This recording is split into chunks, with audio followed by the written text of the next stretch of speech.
कोई नहीं आया वहाँ पे 1.5 घंटा, वो जिंदा था तब तक कोई नहीं आया वहाँ पे। अगर कोई हेल्प होती, आर्मी होती तो मेरे को बच सकता था।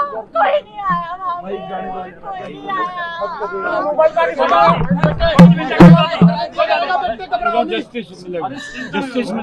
I want them dead. ఇన్నరా ఏమంటున్నదో? ఆర్మీ సెక్యూరిటీలు కాల్పుల సరైన కాడికి ఎమ్మటే వచ్చేదుంటే మా అన్న బతికేటోడు, వాళ్ళు రాలేదు. నా అన్న గంటన్నర సేపు ప్రాణాలతోనే ఉన్నాడు. అప్పుడే ఆదుకునేది ఉంటే మా అన్న బతికేటోడు. ఎవ్వరు రాకపోవడంతోనే మా అన్న చచ్చిపోయిండు. ఎవ్వరు రాలేదని ఏడ్చుకుంటూ చెప్తున్నది. ఉగ్రవాదుల కాల్పులల్లా జీవిడిచిన వినయ్ అన్వర్ అనేటైన చెల్లె.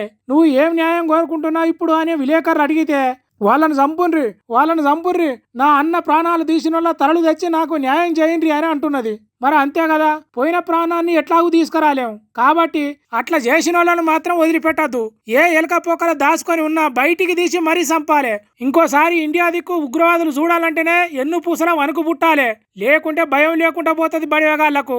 మరి అట్లా చేస్తారా, వాళ్ళు దొరుకుతారా అనేది పక్కకు పెడితే దేశ భద్రతను సెంటర్ సర్కారు ఇన్నేళ్లు పట్టించుకోలేదు కాబట్టే ఇట్లా అవుతున్నదని అంటున్నారు కొందరు. కోవిడ్ కాలం నుంచి ఇప్పటిదాకా ఆర్మీ ఉద్యోగాలు నింపలేదు. ఏమనంటే ఆర్మీలో మనుషులు అవసరం లేదని చిల్లర సాకులు చెప్పిండ్రు. పెద్ద పెద్ద ఆయుధాలు కొంటున్నాం, తయారు చేస్తున్నాం అని అంటున్నారు. కానీ గుట్టలల్లా, చెట్లల్లా, అడవులల్లా పని చేయాలంటే ఆర్మీ మనుషులే ఉండాలి. ఆ మనుషులను రిక్రూట్ చేసుకుంటలేరు, తీసుకుంటలేరు కొత్తలను. రక్షణ రంగానికి ఎక్కువ పైసలు ఖర్చు చేస్తున్నాం, వాటిని ఆదా చేసుకోవాలని పనికిరాని పద్ధతులు తీసుకొచ్చిండ్రు. ఇప్పుడు ఈ 26 ప్రాణాలను తిరిగి తీసుకొస్తే మీరు మిగిల్చిన పైసలు అని అడుగుతున్నారు సెంటర్ సర్కార్ను.